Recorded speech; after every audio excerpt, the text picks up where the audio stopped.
টাকা দিয়ে ফিতরা, সারা পৃথিবীর মানুষ যদি টাকা দিয়ে ফিতরা আদায় করে, ফিতরা আদায় হবে না। কথা বুঝেননি মনে হয়? তোমার হুজুর যে টাকা মেরে দিচ্ছে, বলছে এবারে 2500 টাকা করে মেরে দাও। হুজুর মনে করছে ধর্ম ওর বাপের। মুহাম্মদ সাল্লাল্লাহু আলাইহি ওয়াসাল্লাম বলছেন খাদ্য দিও, বলছে টাকা দিয়ে। বলছে বহন করতে ভালো হবে, দিতে ভালো হবে। তো মুহাম্মদ সাল্লাল্লাহু আলাইহি ওয়াসাল্লাম বুঝেনি, তোমার এই পচা টাকার চাইতে স্বর্ণ মুদ্রা ছিল মুহাম্মদ সাল্লাল্লাহু আলাইহি ওয়াসাল্লামের যুগে। তার যুগেও টাকা ছিল, কিন্তু টাকা দিয়ে নির্দেশ দেননি। যাকাতুল ফিতর আদায় করতে হবে কি দিয়ে? খাদ্য দিয়ে। টাকা দিয়ে যাকাতের ফিতর আদায় করতে হবে এরকম হাদিস পৃথিবীতে নেই।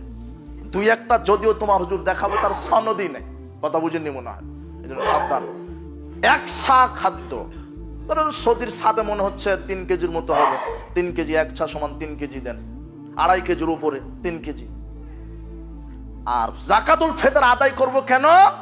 মুমিনের সিয়াম রাখতে গিয়ে যদি কোথাও একটু ভুল ত্রুটি হয়, যাকাতুল ফিতরের মাধ্যমে সিয়ামকে আল্লাহ পূর্ণ পরিশুদ্ধ করে দিয়ে থাকেন। আল্লাহ সুবহানাহু ওয়া তাআলা আমাদেরকে খাদ্যদ্রব্য দ্বারা যাকাতুল ফিতর আদায় করার এবং বন্টন করার তৌফিক দান করুন।